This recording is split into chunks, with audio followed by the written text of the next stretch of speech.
ადამიანები ვიბადებით კონკრეტული იმუნიტეტით თუ მე აი არც მშობელი უშვებს ძალიან დიდ შეცდომას. ადამიანის ხელში არის მისი იმუნიტეტი. უმარტინებელი და უმძიმესი დაავადებებია განსაკუთრებით რომელი ორგანოები არიან პასუხისმგებლები იმუნიტეტზე. ანუ ეს ნორმალური მოცემულობა. ნორმალური, სუბუჩი და ძლიერი ანტიბიოტიკი არ არსებობს. ეგრეს ნიშნავს. მაღალი ტემპერატურა ებრძვის ამ ვირუსს. ჩვენ ასე უპრაკუნოთ სვამთ და ვიღებთ და ვიკეთებთ. თვითმკურნალობას ანტიბიოტიკით თავი დაანებოთ. ჩვენ ყველა ექსპერტებად ჩამოვყალიბდით ამ შტამებში და ვირუსებში და ყველაფერში კარგად ვერ ყვევით და აი ახლა რა ცირკულირებს?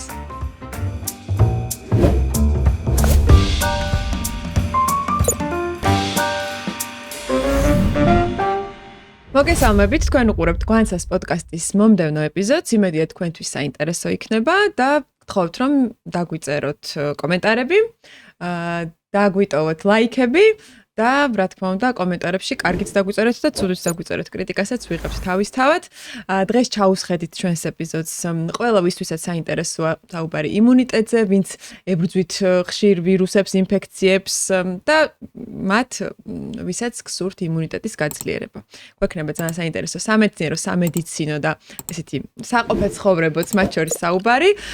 მანამდე კი კიდევ ერთხელ მადლობას გადავუხდი გვანცას პოდკასტის წარმდგენს, სკანდინავიურ ბრენდს New Nordic, რომელიც გახლავთ საკვები დანამატების ბრენდი და რომელიც მსოფლიოს 3 კონტინენტზე უკვე ლიდერ პოზიციებს იკავებს. ძალიან მოთხოვნადია და საქართველოშიც რა თქმა უნდა არის წარმოდგენილი თავისი ბესტსელერი, ანუ ყველაზე გაყიდვადი პროდუქტებით და სხვათა შორის ძალიან მიყვარს ამ ბრენდის ფილოსოფია, რომელიც გულისხმობს იმას, რომ სილამაზე იწყება შიგნიდან, beauty in and out. ყველაფერში ასეა და რა თქმა უნდა GMP და ISO სერტიფიკატებს ფლობს ეს კომპანია და შესაბამისად უსაფრთხო და ხარისხიანია და საქართველოშიც არის ყველაზე გაყიდვადი პროდუქტები ამ ბრენდის, როგორებიც არის apple cider-ი და ის წონის კორექციაში გეხმარებათ, ასევე ზუკარინი ტკბილზე მოთხოვნილების შესამცირებლად და hair volume თქვენი ლამაზი თმისთვის. გეტყვით, რომ New Nordic-ის პროდუქცია შეგიძლიათ მოიკითხოთ GPS-ის საფთიაქო ქსელში მთელი საქართველოს მასშტაბით. ჩვენ კი შეგვიძლია დავიწყოთ და წარმოგიდგენთ ჩვენი პოდკასტის სტუმარს, ქალბატონ მაია ზალდასტანიშვილს, რომელიც გახლავთ ინფექციონისტი და გასტროენტეროლოგი. ქალბატონ მაიას ალბათ ძალიან კარგად იცნობთ განსაკუთრებით COVID-ის, ასე ვთქვათ, პანდემიის პერიოდიდან, იმიტომ რომ ჩვენ საუბრობთ კადრს მიღმა რა გავიარეთ, ეს რა ინფექცია გადავაგორეთ, კოშმარი და ქალბატონ მაია თავის პირად გამოცდილებასაც მიყვებოდა COVID-თან დაკავშირებით და COVID-ი დღევანდელი ჩვენი თემა არ არის, მაგრამ ალბათ ამ ინფექციამაც ბევრი რამე გვასწავლა, თუ როგორ უნდა მოვუაროთ ჩვენს ორგანიზმს და ალბათ ჩვენ იმუნიტეტსაც მეტნაკლებად კვალი დატოვა. რაღაცა ტიპის იმუნიტეტი მოგცა, ხო? არ იმუნიტეტს არ ტოვებს სამწუხაროდ, მაგრამ რაღაცა ტიპის მოგცა. კარგით, რა არის იმუნიტეტი, ქალბატონ მაია? ძალიან საინტერესო ეს თემა ჩემთვის, იმიტომ რომ ყველა ადამიანი ინდივიდუალურად რეაგირებს გარემო პირობებზე და სხვადასხვა ინფექციებზე. ადამიანები ვიბადებით კონკრეტული იმუნიტეტით თუ რაღაცა ცხოვრება გვაძლევს და ჩვენი გარემო პირობები მერე და გვიყალიბებს. რა არის იმუნიტეტი? აი მოკლედ რომ ვთქვათ, ორგანიზმის დაცვითი მექანიზმების ერთობლიობა, ესეთი განმარტება თუ შეიძლება მოვარდოთ, რომ ეს არის იმუნიტეტი. იმუნიტეტი არის როგორც თანდაყოლილი, ასევე შეძენილი. ანუ ადამიანი იბადება რაღაც გარკვეული თანდაყოლილი იმუნიტეტით, რომელსაც დედის ორგანიზმიდან მიიღებს და სწორედ შემდეგ ერთვება ძუძუთი ტვების აუცილებლობა და საჭიროება, რომელთაც ძლიერდება იმუნიტეტი და შემდეგ მთელი ცხოვრების მანძილზე ყალიბდება ეს იმუნიტეტი. ანუ მუცლად ყოფნის პირობებში, როგორიც არის, ვთქვათ, დედის იმუნური მოცემულობა, ანუ როგორ ცხოვრობს ის და როგორია მისი ჯანმრთელობა, დაახლოებით ის გადადის ბავშვზე? გადადის ის და ასევე თუ დედას გადატანილი აქვს რაღაც ინფექციები, დარწმეული, აი მაგალითად წითელა დედას გადატანილი აქვს, ამიტომ ცხოვრების დასაწყისში პირველივე თვეს ბავშვს არ დაემართება წითელა. შემდეგ კი სუსტდება ეს, რა თქმა უნდა, თანდაყოლილი იმუნიტეტი და შემდეგ თუ არ მოხდა მისი ვაქცინაცია, წითელა შეიძლება მიიღოს. აი ესე დარწმეული იმუნიტეტი აქვს ახალშობილს. და ასევე ამბობენ, რომ ვინც ბუნებრივი გზით ევლინება ამ ქვეყანას და როცა ქალი მშობიარობს ბუნებრივად, იმ ბავშვებთან შედარებით, ვინც საკეისრო კვეთით არის დაბადებული, უფრო რაღაცა მყარი იმუნიტეტი აქვთო. ეს მე მგონი რომ მითია, მაგრამ რა თქმა უნდა, სამშობიარო გზის გავლა ეს ერთ-ერთი არის ის, რაც ბუნება მუბოძა ადამიანს და რითიც უნდა მოევლინოს ადამიანი ამ ქვეყანაზე, მაგრამ როცა საჭიროა საკეისრო კვეთის ჩატარება, აქ რა თქმა უნდა ყველაფერი მიდის უკან იხევს და კეთდება საკეისრო კვეთა, თუმცა ახალშობილს რარკვეული იმუნიტეტი აქაც დაყვება და ამ შემთხვევაშიც კი. და ისიც მითია, რომ თქვა უფრო ამტანები არიან ვირუსების და ინფექციების მიმართ, თქვა ბუნებრივი გზით დაბადებული ბავშვები. რა თქმა უნდა. მართლა ხო, ესე იგი ეს მითია. კი ბატონო. ბევრად სხვა რამეშია საქმე, ასე ვთქვათ. მოდით ყველაზე საინტერესო ალბათ არის მშობლების გადმოსახედიდან რა დღეს შვილებზე ზრუნვის თვალსაზრისით ეს იმუნიტეტი და ავადობებს ძალიან ხშირად განვიხილავთ ხოლმე მშობლები, როცა სადმე ვიკრიბებით და ახლა ეს პერიოდია ხო, თან როდესაც გარდამავალი სეზონია. სად იწყება და სად ვითარდება იმუნიტეტი. ანუ რომელი ორგანოები არიან პასუხისმგებლები იმუნიტეტზე. ეს არის სისხლის თეთრი ბურთულაკები, ლეიკოციტები, ლიმფოციტები, რომლებიც ყალიბდებიან ძვლის ტვინში. ანუ ძვლის ტვინში იწყება ადამიანის იმუნური სისტემა, ძვლის ტვინით. შემდეგ ასევე თიმუსი. თიმუსი არის მკერდუტანა ჯირკვალი და განსაკუთრებით ისეთია მნიშვნელოვანი არის ბავშვებში. დროთა განმავლობაში შემდეგ ეს თიმუსი მცირდება ზომაში, მაგრამ რჩება მთელი ცხოვრების მანძილზე. შემდეგ თიმუსის გარდა ასევე ლიმფურ ჯირკვლებში და ლიმფურ ჯირკვლებში ხდება ანტისხეულის წარმოქმნა და შეხება შეჭრილ ვირუსთან თუ ბაქტერიასთან. აი სწორედ ამიტომ არის ალბათ დაპირვებული ხართ, რომ ლიმფური ჯირკვლები დიდდება.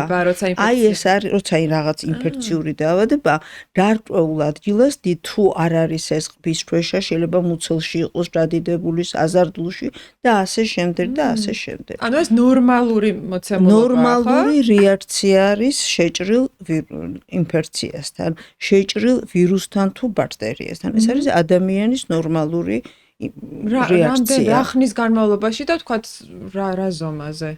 გააჩნია რა დაავადება აქვს პაციენტს, ეხლა არის სამწუხაროდ ბევრი არასასიამოვნო დაავადებები, რომლებიც იწვევენ ლიმფური ჯირკვლების დადიდებას, მაგრამ ეხლა ამ თემაზე არ გვინდა საუბარი, თუ ინფექციურობის კუთხით შევხედავთ ერთ-ერთი ყველაზე სხვადასხვა ნებისმიერი ვირუსული ინფექციის დროს შეიძლება დადიდეს ლიმფური ჯირკვალი. ყველაზე მაინც პათოგნომურია ინფექციური მონონუკლეოზის დროს.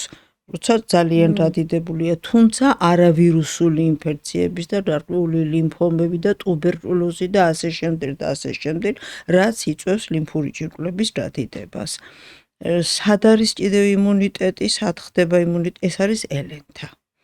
ელენთაშიც ხდება გარკვეული იმუნური სისტემის გამომუშავება და კიდევ ნაწლავის მიკრობიოტა. აღმოჩნდა, რომ ნაწლავის მიკრობიოტა ძალიან დიდ როლს ასრულებს იმუნური სისტემის ჩამოყალიბებასა და განვითარებაში. ესე იგი, რამდენ ორგანოს უნდა მიხედვა ადამიანმა ცალ-ცალკე და ერთად, რომ გქონდეს კარგი იმუნიტეტი? ანუ რეალურად ადამიანის ხელში არის მისი იმუნიტეტი? სამწუხაროდ ყოველთვის არ არის და ძლიერი იმუნური პასუხით ხანდახან არასასურველია მწვავე ინფექციების დროს. აი ხა მაგალითად ვთქვათ ისეთი დაავადება, ვერადი დაავადება, როგორც არის მენინგოკოკური ინფექცია, მენინგოკოქსემია. მენინგიტს რო ვეძახით ჩვენ არა, ხალხურ ენაზე. მენინგიტი სხვადასხვანაირია, მაგრამ ეს მენინგოკოკი, როცა ძლიერი იმუნური პასუხია, ამ დროს შეიძლება პაციენტის რეაქციაც იყოს ძლიერი და განვითარდეს ინფექციური ტოქსიური შოკი და ასე შემდეგ და ასე შემდეგ. ნორმალური იმუნური რეაქცია. აი ეს არის კარგი. აი იმუნური რეაქცია, ნორმალური იმუნური რეაქციაზე ისიც რა გამახსენდა? ამაზე კონტროლირებელი ჩვენ ვერ ვართ. ეს როგორი როცა დავიბადეთ, ეგეთი იმუნური პასუხი გვაქვს. კი. და სიცხე. აი უთქვამთ ადამიანებს, რომ არასოდეს არ მაქვს სიცხე. კარგია ეს თუ ცუდი? თუ ადამიანი ავათარი აქვს დაავადება, მაგალითად ფილტვების ანთების მქონე პაციენტს სიცხე თუ არ აქვს, სასურველი არ არის, იმიტომ რომ ჯერ ერთი შეიძლება დაიპაროს რაღაც სერიოზული გართულება და ისე დამძიმდეს პაციენტი, რომ თვითონ პაციენტს გამოეპაროს. გარდა ამისა, რაღაც გარკვეული ტემპერატურა რაღაც პერიოდში ჭირდება ადამიანს. მაღალი ტემპერატურა ებრძვის ამ ვირუსს.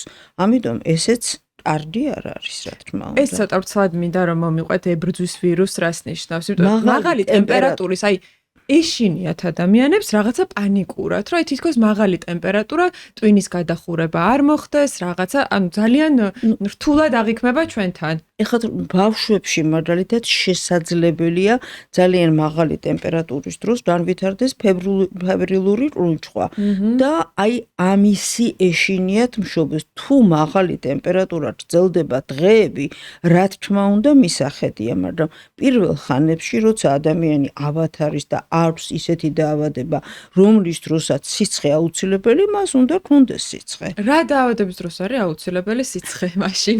ეს ძალიან ბევრია და ძალიან შორწარბიყვანს კი. თუმცა ეხლა როცა რაღაც ისეთი გარდამავალი სეზონია, ასე ვთქვათ, ვირუსების თუ ინფექციების თვალსაზრისით, ისე საინტერესოა რა მოცემულობა გვაქვს ეხლა, აი რა ვირუსებია, ჩვენ ყველა ექსპერტებად ჩამოვყალიბდით ამ შტამებში და ვირუსებში და ყველაფერში კარგად ვერ ყვევით და აი ახლა რა ცირკულირებს?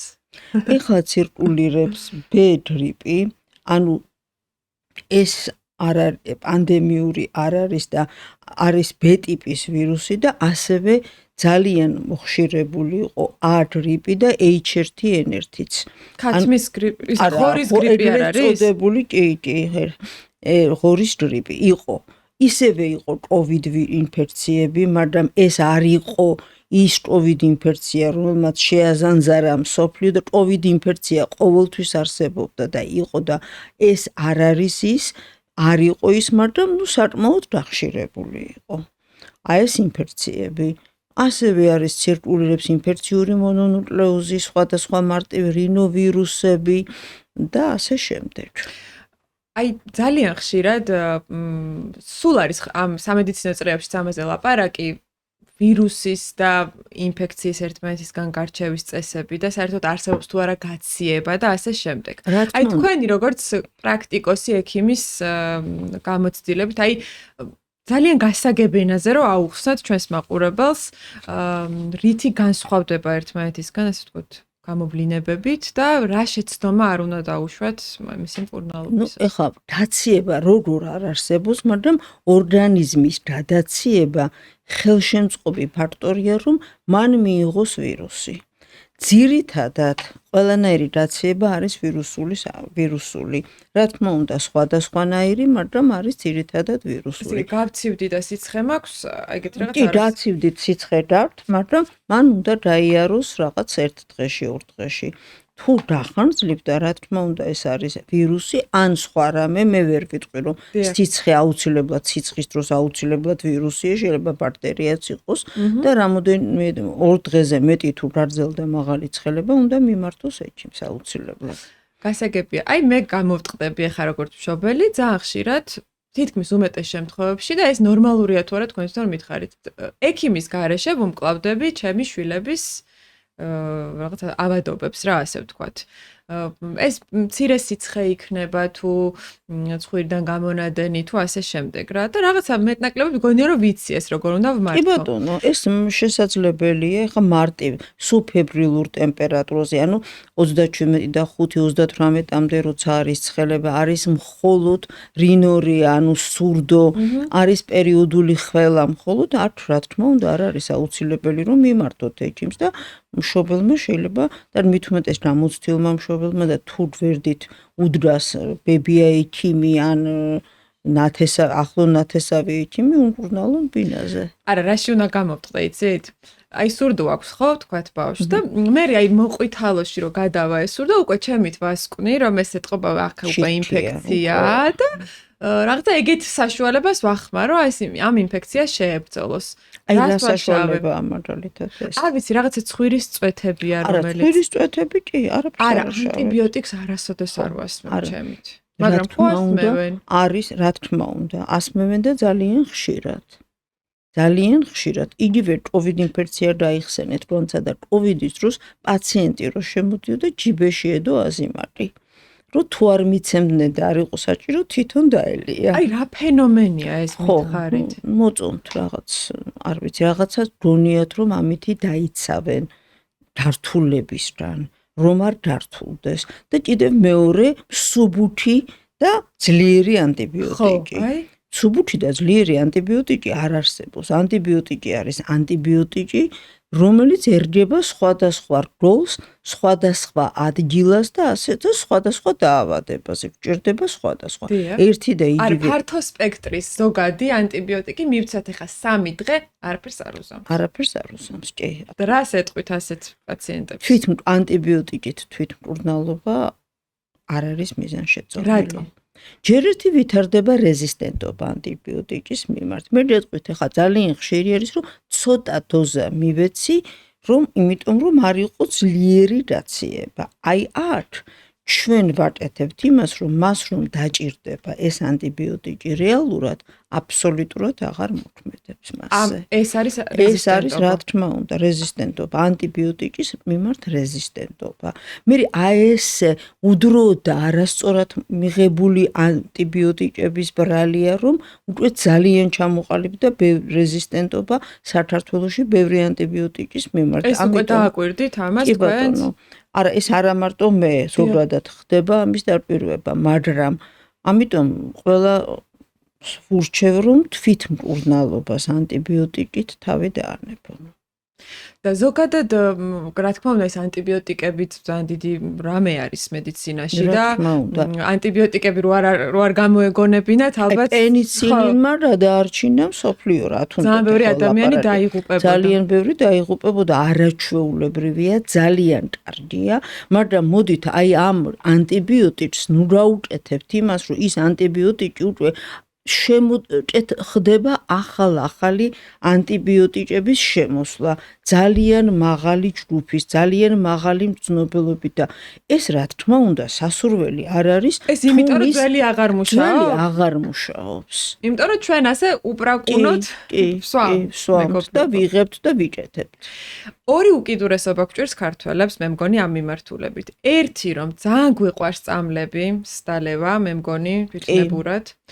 და მეორე, რა თქმა უნდა, ეს ადამიანებსგან მოდის ხშირად და თავს მივცე უმფლებას და გეტყვით, რომ ექიმებიც საკმაოდ ბევრ წამლებს ნიშნავენ.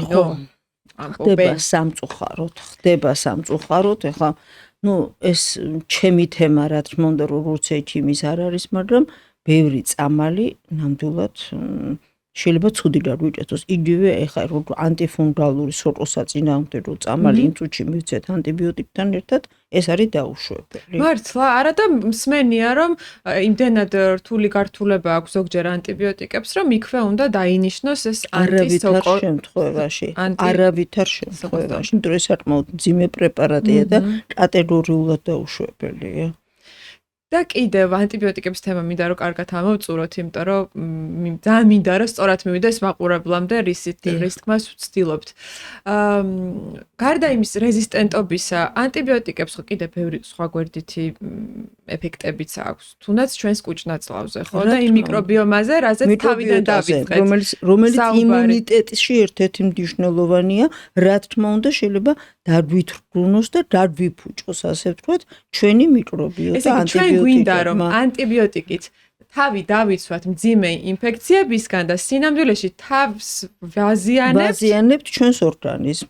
გარდა ამისა, როცა ანტიბიოტიკი არის, რომელიც ახლა ეთიმაიცის რომ ვთქვათ, სინუსიტის დროს რა შედის სინუსში, რომელი უნდა ვიხმაროთ, მენინგიტის დროს მაგალითად ჰემატოენცეფალურ ბარიერს, რომელი გადაალახავს, ნაწლავური ინფექციის დროს, სწორედ ნაწლავში, რომელი აი ამას არაეთიმი ვერ განსაზღვროს და აი აქ მშობელი უშვებს ძალიან დიდ შეცდომას, როცა თავისით იწყებს მკურნალობას და სულტყვილად აძლევს რაღაც გარკვეულ არის კიდევ ანტიბიოტიკი რაღაც დაავადებების დროს, რომელიც არ ინიშნება და არ შეიძლება დაინიშნოს, უკუჩვენებაა და აი აქ მშობელი ჩადის ძალიან ცუდ რამეს. კი ბატონო, მოდით დავუბრუნდეთ იმუნიტეტს და მაინტერესებს თუ არსებობს რამე კვლევები, რითიც ადამიანს შეუძლია გაზომოს თავისი იმუნური არსებობს კი ასეთი კვლევა, მაგრამ ეხა ეს რამდენად წამყვანია და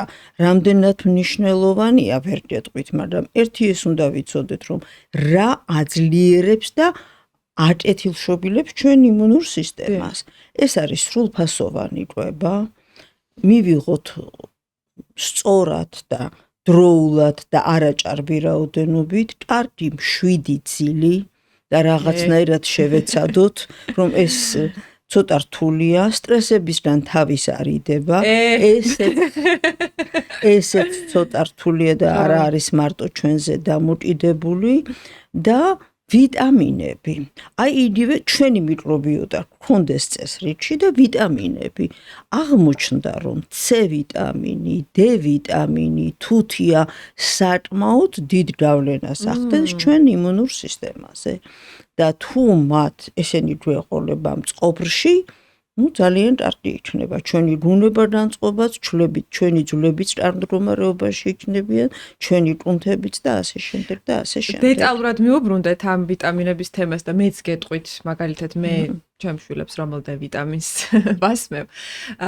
C ვიტამინი რადგან ახსენეთ, ჩვენ გიждდებით ხალხი ამ ხალხურ რაღაცებზე, ხო იცით? და ნუ ვიცით რომ ციტრუსში არის ეს C ვიტამინი და ვიცით აი ჟოლოშია და ჟოლოს ჩაი და ასე შემდეგ. კი, ჟოლოს ჩაი სხვათა შორის ძალიან კარგი სიცხის დამწევი საშუალება არის. შეგვიძლია ამის იმედად ვიყოთ? ამის თუ არ დაუწია, რა თქმა უნდა ჩავხდოთ სხვა ანტიპირეტიკული საშუალებები, მაგრამ ჟოლოს ჩაით იგივე ძმრით დაზელვა და მექანიკური საშუალებების გამოყენება ეს მიღებულია, რა თქმა უნდა. არ გამახსენოთ ძმრით დაზელვა. მაგას მირჩევნია, რომ ხო, ეს რატომ აურთლება ხდება და ტემპერატურა კლებულობს და აუცილებლად კლებულობს. მართლა, ეგ ხო, არა, რატო? არ ძალიან უსიამოვნოა და ძალიან ხო რაღაცა ეს ძმრიანი წინდები და აი აქ დადებული თაფლიანი კომბოსტო. ეს იყო რაღაცა მატრამვირებელია ბავშვისთვის, არა? ხო, მაგრამ არ არის ცუდი. ეხლა კიდევ კომბოსტოთი და იგივე C ვიტამინი ძალიანაც არ უნდა დავერთოთ, იმიტომ რომ შეიძლება ალერგია აქვს პაციენტს და აი ამასაც უნდა ახლა დავარკვირდეთ. კიდევ მიუბრუნდები იმ თემას. აი ხშირად არ მოგმართავენ პაციენტები, რომ აი ძალიან ხშირად ავადობს ჩემი შვილი. ყოველ თვე რაღაცა ვირუსი მოაქვს, სიცხე აქვს და რა გამოვუკვლიო, რა ანალიზები ჩავუტარო, რომ მივხვდე რა წამლები დავალევინო, ასე ვთქვათ, რომ მოვაძლიერო. არ გვინდა, მithumetes მე ეხლა ბავშვებში ვიტამინების დანიშვნა, გარკვეული ვიტამინების დანიშვნა სასურველი არ არის და გარკვეული სტიმულატორი, იმიტომ რომ მან შეიძლება რაღაც სხვა მექანიზმები ჩართოს დამატებით. ამიტომ ნორმალურად ვკვებოთ სუფთა ჰაერზე ვიყოთ ხშირად, ფიზიკური აქტივობა და მზეზე ყოფნა. ერთ-ერთი მზეზე დარკვეული დოზით. ეხლა მე არ უნდა მივიდეს გადახურებამდე ადამიანი, მაგრამ მზეზე ყოფნა, იმიტომ რომ მზე არის ენერგიის წყარო და ასე D ვიტამინს სწორედ მზის სხივებთან ერთად გამოიმუშავებს ორგანიზმი. ქალების ჭრილში მინდა კითხოთ იმუნიტეტზე კიდევ რა. ძალიან ბევრი ქალის გამსმენია, რომ ძირითადად როცა აი ვირუსი მხვდება, ან რაღაცა ინფექცია, ეს ხდება ციკლის წინ. ანუ ამ შესაძლებელია, რომ ვთქვათ იმუნიტეტი ქვეითდებოდა ეს. ხდება, რა თქმა უნდა, იმუნიტეტი და აბსოლუტურად სხვა ტალღაზეა ორგანიზმი გადართული და არ არის გამოწვიცხული, რომ ამ დროს მოხდეს იმუნიტეტის დაქვეითება. კარგით. თქვენ ახსენეთ მზე და რა თქმა უნდა ახსენეთ სხვადასხვა ვიტამინები, რომელთა ასე ვთქვათ მწყობრში ყოფნაც მეტნაკლებად რაღაცა მცირე გარანტიას გვიქმნის, რომ ჩვენი იმუნიტეტი იქნება ასე ვთქვათ მწყობრში. D ვიტამინზე ძალიან დიდი ხანია უკვე აქტიურად მიდის საუბარი და ასევე მიდის საუბარი, რომ შეუძლებელია, რომ ბუნებრივად მიიღოს ორგანიზმმა მზისგან იმ რაოდენობის, მით უმეტეს თქვათ ზამთარში და გარდამავალ სეზონზე, რაც სჭირდება. არა, ზამთარში და გარდამავალ სეზონში ვერანაირად ვერ მიიღებს ორგანიზმი D ვიტამინს. ნუ, რა თქმა უნდა ვეცადოთ, რომ გარეთ ვიყოთ გარკვეული პერიოდი, თუმცა არც ხდება ხშირად წინააღმდეგობა, იმიტომ რომ ცივარარეთ და დიდხანს გარეთ ყოფნა არ არის სასურველი და ამ დროს შეიძლება მივიღოთ დამატებით D ვიტამინი ორგანიზმმა. ეხლა თქვენ წარმოვიდგინეთ, იყო დრო რომ D ვიტამინი ითვლებოდა მხოლოდ რაქიტის პროფილაქტიკისთვის. ეხლა ძალიან საჭირო პროდუქტი აღმოჩნდა და ძალიან მოდური D ვიტამინზე კვლევა. კერძოდ პასუხისმგებელია ტკბილებსა და ძვლებზე, ოსტეოპოროზზე, ასევე ჩვენ იმუნურ სისტემაზე, კუნთოვან სისტემაზე და გუნებადანწყობაზეც კი. ნუ კარგ ხასიათზე ვართ თუ გვაქვს სწორად და კარგი რაოდენობით D ვიტამინი. ესე იგი უმნიშვნელოვანესი მექანიზმს რაღაცას ქმნის, ხო? საინტერესო ეს მექანიზმი. ეს ხსნადი ვიტამინი და მისი საშუალებით ნაწლავებიდან კალციუმის შეწოვა ხდება უკეთესად, ისეთი მნიშვნელოვანი მიკროელემენტის შეწოვა, ფოსფორის შეწოვა ხდება. ასევე კუნთების ტონუსში მოყვანა უწყობს ხელს და ასე შემდეგ და ასე შემდეგ, ასე რომ D ვიტამინი საკმაოდ მნიშვნელოვანი პროდუქტია ჩვენი ორგანიზმისთვის. და ნუ რა თქმა უნდა, როგორც ნებისმიერი პრეპარატიც D ვიტამინიც უნდა შეირჩეს საკმაოდ კარგად. კერძოდ უნდა ვიცოდეთ, შეიცავს თუ არა ნებისმიერი პრეპარატი რაიმე დამატებით მინარევებს.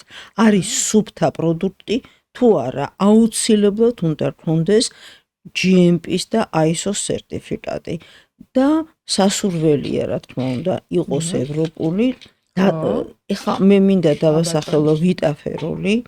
ვიტაფეროლი ეს არის პრეპარატი, რომელიც არის საკმაოდ სუფთა, დაწმენდილი. ის არ შეიცავს შაქარს, არ შეიცავს ლაქტოზას, არ შეიცავს ასევე გლუტეინს. თუ აი ვისაც უნდა მიიღონ გლუტეინ ფრი პროდუქტი, მათთვის ძალიან კარგია მათთვის, ასევე არ შეიცავს ალკოჰოლს, სპირტს არ შეიცავს. ამიტომ მისი მიღება დასაშვებია როგორც ორსულებში, ბავშვებში და მოზრდილ ადამიანებში. მე ბავშვებს ამას ვაწვევ.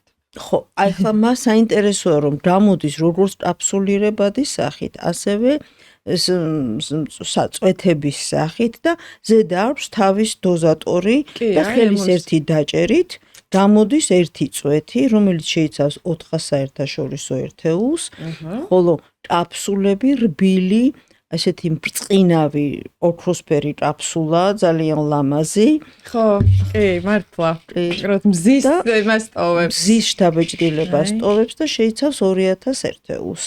აი ამიტომ ფართოდ გვაქვს საშუალება დოზების რეგულირებისაც და სასურველია და გამოყენებადი პროდუქტია ძალიან. კარგით, და რა არის ესეთი დოზა, რომელიც არის აპრევენციო და უსაფრთხო სრულიად, ასე ვთქვათ. ისე დაახლოებით დააჩნია ასაკს და დააჩნია საპრევენციოდ, მაგალითად ბავშვებში არის 400 ერთეული, აი ეს სწორედ დოზატორით ერთი წვეთი შვილობიდან ვაწვეთებდი მე ამას. ასე იძლევა. და მოზრდილებში საპრევენციოდ 800 ერთეულიდან 2000 ერთეულამდე. შეიძლება თუ არის დეფიციტი მივიღოთ 4000 ერთეულიც. და რა არის ის და უნდა მივიღოთ ხანგრძლივად, უკაცრავად ხანგრძლივად. მით უმეტეს, დავიწყოთ ალბათ გვიანი შემოდგომიდან და დავარძელოთ გაზაფხულამდე მინიმუმ. არანაირი უკუჩვენება და წინააღმდეგ ჩვენება არ აქვს მის ხანგრძლივ მიღებას. ხო, ანუ არ აქვს რაღაცა ისეთი არანაირი მიზეზი, რატომაც შეიძლება რომ შევწყვიტოთ. და ისევ ალბათ რადგან გვიანი შემოდგომიდან აღნიშნეთ, ისევ ვთქვათ, ნაკლებ ზისხივებთან არის და დაკავშირებულია მზის ხივებთან.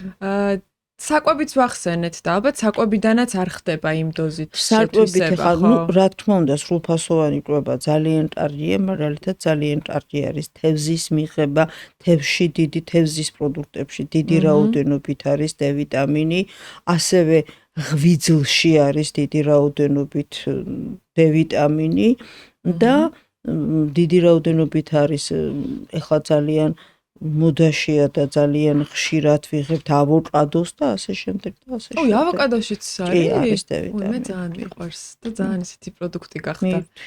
მოდური და სასარგებლოთან, სასარგებლო ცხიმებსაც შეიცავს. სასარგებლო პროდუქტია. რა არის კიდევ ის გამოვლინებები, ასე ვთქვათ, ჯანმრთელობის კუთხით, რაც შეიძლება D ვიტამინის ნაკლებობამ გამოიწვიოს? აი სისუსტე ზოგადი აღნიშნავს ან კუნთების ძალის დათვეითებას, ოსტეოპოროზი, ტბილების კარიესი ხშირი და ცუდი გუნება განწყობა. აი ეს შეიძლება იყოს ყველაფერი D ვიტამინის ბრალი. და ინფექციებთან ბრძოლაში, აი ისევ იმუნიტეტის ჭრილში რომ დაუბრუნდეთ, რა როლს ასრულებს? აი D ვიტამინის, თქვათ, გამართული დოზა სასურველია და ხელს ეხმარება ნებისმიერ ინფექციასთან ბრძოლაში, იმიტომ რომ ის კარგად მოქმედებს ადამიანის იმუნიტეტზე. ანუ იმუნურ სისტემას მე აღვნიშნე წეხან, რომ საკმაოდ დიდ როლს ასრულებს იმუნური სისტემის განვითარებაში, ჩამოყალიბებაში და ასე შემდეგ, როგორც C ვიტამინი, ასევე D ვიტამინი და ასევე თუთიაც. თუთია რა საკვებში არის? ცინკი. იგივე თევზის პროდუქტებში, თევზელში ძალიან კარგია. ინფექციებთან ბრძოლა დაუბრუნდეთ, ეხლა ალბათ ბევრი ადამიანი გვიყურებს, ვინც ეხლა არის მაგ პროცესში, ასე ვთქვათ. და მით უმეტეს მშობლები გვიყურებენ, ვისთვისაც ეს თემა არის, ასე ვთქვათ, აქტუალური. რა რჩევას მიცემთ მათ კიდევ ერთხელ, აი როგორც პრაქტიკოსი ექიმი, ასე ვთქვათ, იმიტომ რომ ძალიან ხშირად სანამ არ დაგვემართება რაღაცა და სანამ არ გავხდები თავად, აი საპრევენციო მედიცინა რამდენად შემოვიდა საპრევენციო ეს არის ვაქცინაცია. ხო. ვაქცინაცია, რომელიც ძალიან ბევრს არ უყვარს, მაგრამ მე ვთვლი, რომ აუცილებლად უნდა მოხდეს დროული და საჭირო დროს საჭირო ვაქცინაცია. მაგალითად, ყვავილის აცრამ მოახდინა რომ ყვავილი აღარ არის მსოფლიოში და მსოფლიო ახლა რამდენად მნიშვნელოვანი არის ვაქცინაცია. იგივე არსებობს B ვირუსის, B ჰეპატიტის ვაქცინა და ის ვინც ვაქცინირებულია ამ პრეპარატით, მას აღარ დაემართება B ჰეპატიტი. და მოიხსენებათ როგორი ცუდი და აგრესიული დაავადება ეს და ასე შემდეგ და ასე შემდეგ. ამიტომ მე ვაქცინაცია მიმაჩნია ერთ ტეტანუსის საწინააღმდეგო ძალიან ბევრი ინფექციური დაავადებების სწორი და კარგი პრევენცია მოახდინა ვაქცინაციამ და ვაქცინაციის გარეშე ყოფნა არ შეიძლება. თუ არა აქვს მას გარკვეული წინააღმდეგ ჩვენება, მან აუცილებლად იგივე პოლიომიელიტი მინდა აღვნიშნო და ასე შემდეგ, რომელიც უმარტივებელი და უმძიმესი დაავადებებია და შეიძლება გამოიწვიოს ინვალიდობა. ეს თითქმის დამქრალია სწორი და დროული ვაქცინაციით. ესე იგი ვაქცინაცია და აი საპრევენციო მედიცინა, ჰაერი, ვაქცინაცია, ჰაერი ქალაქში ძალიან რთულია, მაგრამ შესაძლებელია ხა საღამოობით გავიყვანოთ ან დილის საათებში, იქ სადაც ცოტა დაცულია და მჭიდრო კონტაქტისგან იგივე ბავშვია თუ მოზრდილი, რაღაც პერიოდში მაინც მოვახდინოთ სუფთა ჰაერის ჩასუნთქვა. სწორი წვება, დროული და იგივე დ-ვიტამინით მისი პრევენცია, დ-ვიტამინის ნაკლებობის პრევენცია. ესე იგი, საპრევენციო მედიცინაში ძალიან აქტიურად შემოვიდა დანამატები, ხო? დანამატები შემოვიდა. ხა დანამატები როგორც ასეთი წამალი არ არის, მაგრამ პრევენციისთვის ძალიან კარგი პრეპარატებია. კიდევ ერთხელ მადლობას გადავუხდი Guances პოდკასტის წარმდგენს, სკანდინავიურ ბრენდს New Nordic, რომელიც გახლავთ საკვები დანამატების ბრენდი და რომელიც მსოფლიოს 3 კონტინენტზე უკვე ლიდერ პოზიციებს იკავებს. ძალიან მოთხოვნადია და საქართველოშიც, რა თქმა უნდა, არის წარმოდგენილი თავისი ბესტსელერი, ანუ ყველაზე გაყიდვადი პროდუქტებით და სხვათა შორის ძალიან მიყვარს ამ ბრენდის ფილოსოფია, რომელიც გულისხმობს იმას, რომ სილამაზე იწყება შიგნიდან, beauty in and out. ყველაფერში ასეა და რა თქმა უნდა GMP და ISO სერტიფიკატებს ფლობს ეს კომპანია და შესაბამისად უსაფრთხო და ხარისხიანია და საქართველოშიც არის ყველაზე გაყიდვადი პროდუქტები ამ ბრენდის, როგორებიც არის Apple Cider-ი და ის წონის კორექციაში გეხმარებათ, ასევე ზუკარინი ტკბილზე მოთხოვნილების შესამცირებლად და Hair Volume თქვენი ლამაზი თმისთვის. გეტყვით, რომ New Nordic-ის პროდუქცია შეგიძლიათ მოიკითხოთ GPS-ის საფთიაქო ქსელში მთელი საქართველოს მასშტაბით. კიდევ ერთი მითი არსებობს, რომ აი ამ ვიტამინების რაღაცა შეთვისებას რაღაცა კიდე დამატებით ხელშეწყობა უნდა. თითქოს ერთი დანამატი მეორის გარეშე ვერ შეითვისება და ასე შემდეგ. ამ დ-ვიტამინთან დაკავშირებით მაქვს ეს შეკითხვა. აი მაგალითად, ეს დოზატორი, რომელიც ეწვეთება წვეთის სახით შედის, ძალიან ადვილად შეიწოვება პირის ღრუდან და მას არანაირი დანამატი არ ჭირდება, ხოლო რაც შეეხება კაფსულას, ეს არის ძალიან თხელი კაფსულა და ადვილად იხსნება ჭუჭში და შეწოვა ხდება ძალიან ადვილად.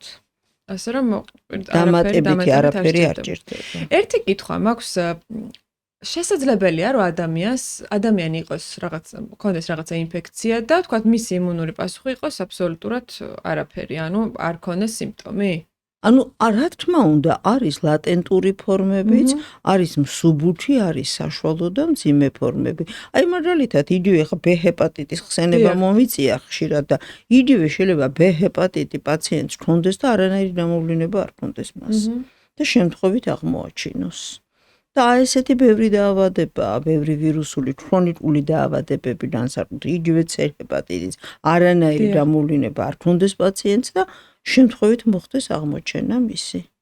ეხლა ჰეპატიტებს შევეხე, ეს ცოტა ისეთი თემა არის, იმიტომ რომ ჰეპატიტის გამოვლინება ხდება იმ შემთხვევაში, როცა ან მწვავე, ან მძიმეა პაციენტი.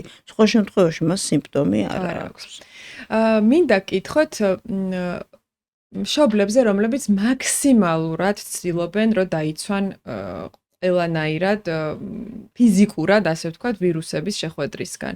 შვილები, რაღაცა ეს ეგრეთ წოდებულ კოლბაში გაზრდილ ბავშვებსაც კი ეძახიან ხოლმე ზოგჯერ, რომ აი სულ ყავთ სახლში, ცდილობენ რომ არ მიაკარონ, ასე ვთქვათ, ყოველთვის სუფთა კონდეთ ხელი და ასე შემდეგ. აი მინდა რომ აი აღზრდის ტიპებზე გადავდივართ მეტნაკლებად, მაგრამ ამბობენ რომ რაც უფრო მეტი შემხებლობა აქვს ბავშვს სხვადასხვა მიკრობებთან თუ ასე შემდეგ, თითქოს მისი იმუნიტეტი უფრო ვარჯიშობს და უფრო ხდება მდგრადი, თქვენ რა თქმა უნდა, სისუფთავე და ხელების ბანვია, ეს არის აუცილებელი. იგივე ვირუსული და იგივე ბაქტერიული. ეს არის აუცილებელი, მაგრამ აი იგივე კოლბაში გაზრდა დღევანდელ დღეს ვერ მოხერხდება, იმიტომ რომ ბავშვები დადიან ბაღებში, დადიან შემდეგ მიდიან სკოლებში და არ უნდათ ხდება შემხებლობა სხვადასხვა ვირუსებთან და აი სწორედ იწყება ბაღში მივიყვანე ბავშვი და დაეწყო ვირუსები. ეს ასეა, რა თქმა უნდა. მაგრამ ეს ცხოვრებაა და ამას ვერაფერს ვერ უზამთ. მთავარია დავიცვათ ჰიგიენური ნორმები და ვეცადოთ რომ ბავშვი როცა არის ავად, არ დავიყვანოთ საზოგადოებრივ ადგილებში. ან ჩვენ თვითონ როცა ვართ ავად, სახლში ვიყოთ და არ ჩავდგეთ რიგში და არ ვიაროთ საზოგადოებრივი ტრანსპორტით და ანუ დავიცვათ სხვა. და ჩვენი თავიც დავიცვათ ზედმეტი კიდე დამატებითი ვირუსისაგან. გასაგებია, მაგრამ აი რომ ამბობენ, რომ მიეცით ბავშვს უფლება, რომ აი რაღაცა სხვადასხვა გარემოსთან კონდეს შეხება, იგივე ქვიშაში ითამაშოს ხელი. ხო, ანუ რომ ის არ იყოს რაღაცა ყველაფრის მიმართ ძალიან გზნობიარე მერე. ითამაშოს, უნდა ყავდეს მეგობრები და უნდა შეეჩიოს ბავშვებთან კონტაქტი, იმიტომ რომ მას მერე შეიძლება სხვა ფსიქოლოგიური პრობლემები, უფრო ცუდი პრობლემები დაეწყოს, ვიდრე და აი მაპატიეთ და ერთხელ დაემართოს გრიპი ან ერთხელ დაეწყო, ერთხელ შთონდეს დიარეა. არა უშავს ამას მოუვლით. და იმუნიტეტს ივარჯიშებს ასე ადამიანი? ნუ რა გითხრათ, ახლა იმუნიტეტი მყარი არ ხდება, მაგრამ თვითონ ორგანიზმი ნაკლებ სტრესს იღებს, ანუ ერთხელ, ორჯერ, სამჯერ რო შეიცნობს, უკვე ნაკლებია სტრესი ორგანიზმისთვის, მაგრამ იმუნიტეტის ჩამოყალიბება არ ხდება, რა თქმა უნდა, გარკვეული დაავადებების მიმართ. რამდენჯერ არის ინფექციური ავადობით ეპიზოდი ნორმად, თქვათ, სასულისთვის და ბავშვისთვის? დარჩნია ინფექციას, ახლა ბავშვს შეიძლება სხვადასხვა გრიპი შეხვდეს წელიწადში ორჯერ, სამჯერ, მაგრამ ახლა თუ ნაწლავური ინფექცია ბავშვს დაეწყო რაღაც 5ჯერ, 6ჯერ, ეს უკვე მშობლის მიზეზია, იმიტომ რომ არ ხდება რაღაცა. აი, შეხება ხდება რაღაც დაბინძურებულ გარემოსთან, იმიტომ რომ ნაწლავური ინფექცია ასე ამარტივად არ ემართებათ. რა ვიცი, ზაფხულში ყოველ მეორე ბავშვს ნაწლავური ინფექცია აქვს. კი, იმიტომ ნაწლავური, იმიტომ რომ ხელების დაბანვაა ნაკლები და ნაკლებად ხდება პროდუქტის დაცვა დაბინძურებისგან. ანუ ჯამრთელ პროდუქტში და თუ სუფთა ხელებით არ ემართებათ ნაწლავური ინფექცია. წყლიდან გადადის ინფექცია? აი ზღვაზე ხო ამბობენ რომ ზღვიდან გადადის. წყლიდან წყალის ზღვა არის საკმაოდ კარგი დამწმენდი, ასე ვთქვათ. ის არის თვითდამწმენდი. მარილიანი წყალია და ხდება დაფილტრა და ხანდახან აი ნების რაღაც გარკვეული ინფექციური დაავადებები იგივე გამონაყარის პრევენცია და მოშუშება ხდება სწორედ ზღვაში და წყალში. ზღვისგან არ გადადის ინფექცია. ჭუჭყიანი ხელით გადადის, ქვებს რომ ეხება ბავშვი და აჭუჭყიანებს, აბინძურებს, აი იქედან გადადის და არა ზღვისგან. ამიტომ ზღვას თავი დავანებეთ. და მივხედოთ ჰიგიენას. კი. გისურვებთ ყველას ჯანმრთელობას და მყარ იმუნიტეტს. თუ მოგწონთ ასეთი ტიპის ეპიზოდები და სამედიცინო მიმართულებები დაგვიწერეთ, ასევე რა თემები გაინტერესებთ, ეგეც დაგვიწერეთ. ქალბატონ მაიას ძალიან დიდი მადლობა რომ იყო ჩვენი სტუმარი. და კიდევ ერთხელ გთხოვთ რომ გამოიწეროთ ჩვენი არხი, ჩვენთვის ეს ძალიან მნიშვნელოვანია. დროებით.